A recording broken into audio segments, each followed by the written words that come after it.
from Studio 3 at Buzz TV. It's The Horse's Mouth with Tom McManus.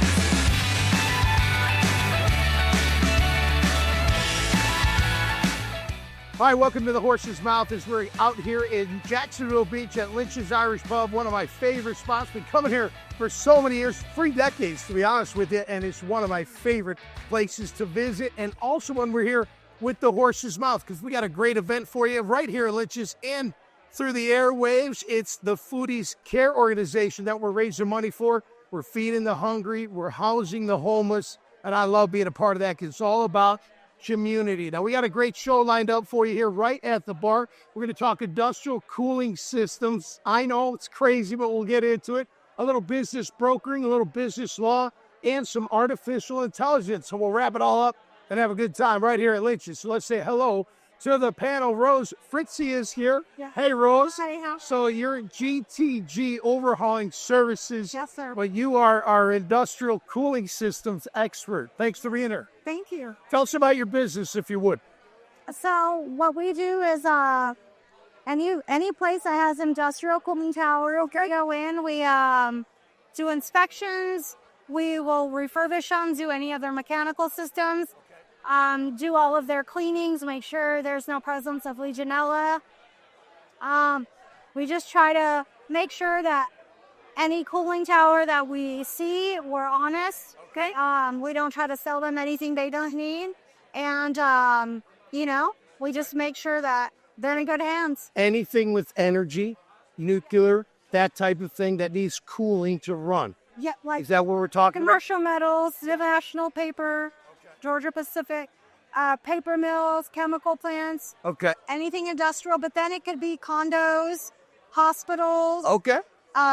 Interesting. What do you cool it? What is the cooling? Is it So it's cooling. like and- Freon or what are we talking? No, it's a big system that it cools the water, but it goes into whether it's certain rooms of a hospital, certain machines for Absolutely. Industrial, anything industrial. yes. Absolutely. Well, We cool. want to make sure we take care of that. And you said, somehow I know this, I don't know how, but your husband had it and then you have it, right? Your husband started the company and then you're taking over the company. Is that correct? Basically. Yeah. Well, you ladies always do, don't you? Yeah, I know. I've been married almost 27 years, so I know exactly.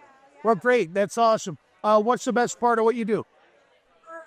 That's part of what I do is from starting it, seeing how bad it can be. Yep. And refurbishing it, doing all the mechanicals, cleaning out everything and making sure that it's just perfect. And then those pictures at the end, that's what's, Awesome. oh my God. You're finding solutions for people in that field. Correct. And not Great. trying to make them spend more money than Yeah, right. they need to. Yeah, what they need. Yeah. Honest work. Yeah. Because it doesn't always have to be OEM. It could be That's right. other parts. You look very honest, Rose. And a Rose is an honest name, let's be honest. So great to have you on the show. All right, next up, Terri Stallworth. Hey, Terri, my business broker. Yeah. Florida Business Exchange is the name of the business. So how long have you been a business broker? It's hard to believe. June this year will make 15 years. 15 years. Have you always been drawn to business? Like, did you go to school for a bit? Complete accident. You might need some more drinks for that conversation. Fell into this completely by accident, but I love it. What's your favorite business to buy or like sell or broker for buying or I also love Main Street because it's the true mom and pop, and you get to see someone like Rose here. Like they start something from inception, see it through to an exit. Like I love that. How do you figure out the emotional side of that? Because it's right. It is very emotional, but in a different way. Like I tried my hand at residential real estate in college. It was like too emotional. This is emotional in a different way. Okay. So there is a psychology to it for sure. But I think as intermediaries, our job is to try our best to set the proper expectation for the beginning. And in that way, it's a lot easier to get through the mood management in the process. You guys, and I'm not trying to tell you your business, but being honest with what the value is number one. Because you hear it all the time. Oh no, they said it's worth this. And you're like, well, the comps don't really show that. They're just saying that. And then next thing you know, you're you like selling it for whatever less. That's right. That's a real big thing for you guys. It's a huge thing, and also the realization that value is subjective. Right. So really, it comes down to what are you willing to sell for, and what's the buyer willing to pay is the true value. So yeah. So you have to know a little accounting, financial. Coming from someone with a degree in English, Right. Who knew? Right. Yeah. That's great. Great to have you on the show. Thanks so much. David Vega's back. Hey, David. How you doing? Here's my AI expert. You got a book you want to talk about the commercial AI world. Well, everything is AI nowadays. Yeah, It is. And Tridence has been here for 30 years in Jacksonville and in Chicago as well as an office. And one of the things that is, in today's industry is AI this, AI that, prompt this, prompt that. No doubt. Everything is all about automation. Everybody has to be on top of it. And if you don't, hierarchy the new technologies, then you falter. Yeah. But AI is not really taking jobs. It can in certain circumstances, but it's enhancing people. So automation, streamlining. And then basically my books also involve humanizing it. AI only goes as far as what we do as a human race. What you dictate it, and it learns from us, and we have to excel in that scenario. But I have a personal relationship with Chat GPT. Now, my wife and kids are like, you got to name it. I'm like, it's Chat. I love I hate Chat. They're like, no, you got to give him or her a name. I'm like, the name's Chat. I say, hey, Chat, good morning. Then it gives me what I need. Right, and AI, like anything else, though, we've been using AI for the last 7 years. One of the leaders in this technology early in the day. And, our main thing at Tridence is affordability. It's always been that. It's why we've been successful. And create those systems. You don't need to pay big dollar anymore. Everything can be done easily for them. What field will be most affected by AI? Medical? Like, it feels like medical, like you find out everything about medical. Medical, anything with data relation, research, anything you can't equate to a machine of intelligence that can literally turn a response in milliseconds. Yeah. That would take, could be 100 hours in an individual person. You put in a computation, boom, it's done.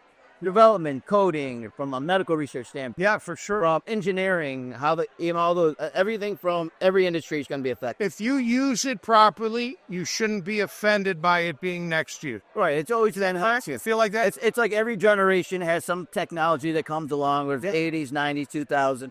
You have to adapt. Something's new, something's better. It doesn't mean we're going to be wiped out. Let me tell you something. I talk sports a lot, and I use the Chat all the time. Like, give me the stats, and there they are. Like, AI cloning is going to be the next. You'll be cloning yourself, and you'll be doing this virtual.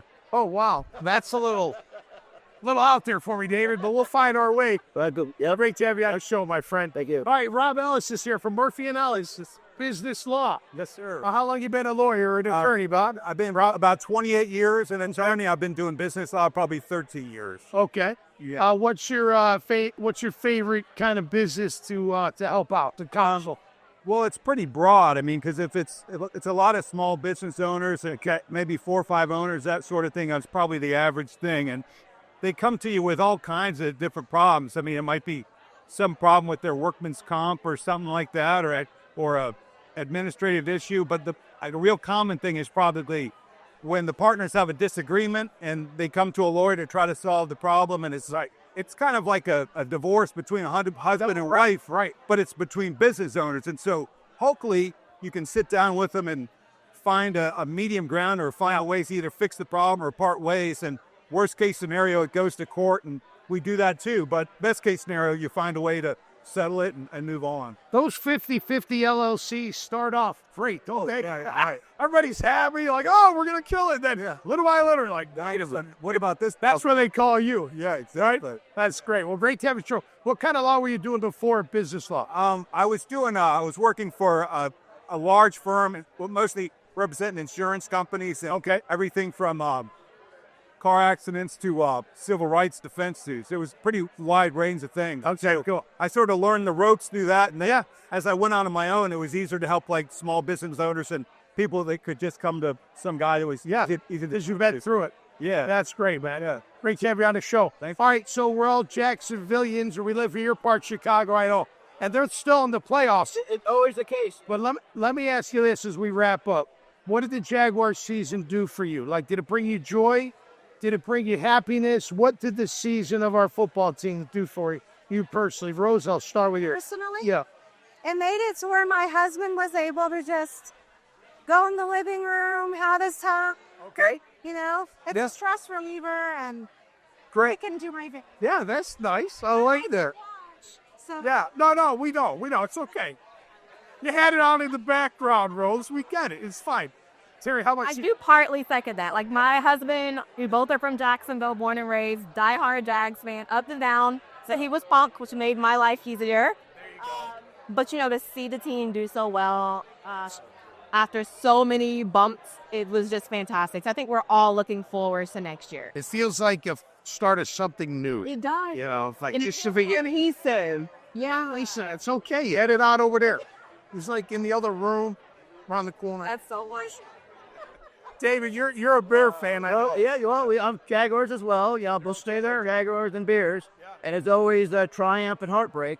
It always seems they go parallel. Jacksonville and the Bears are either combined record 3-9, or now we're in the top of the league. Unfortunately, Jags didn't make it, but the Bears just hang on. But, Jacksonville, we're still looking good. We see about the new stadium. Did it bring you some happiness? What did it do for you?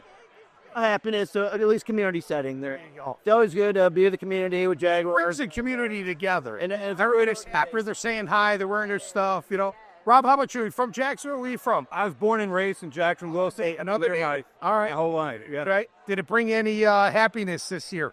Yeah, the Jaguars were definitely happiness, but I'm a Seminole fan as well. So That was tough. Yeah, wow, that's tough. We are a big college football town as well, no doubt. Well, here's to next year for our Jaguars, right? Great to have you guys on the show. Keep up the great work, all right? All right, awesome. Love meeting new people here on this show. It's always awesome. Guess what? Everybody's welcome to have a seat at my bar and get a chance to tell their story. So until next time, be safe, stay cool. We'll see you right here on The Horse's Mouth. Cheers.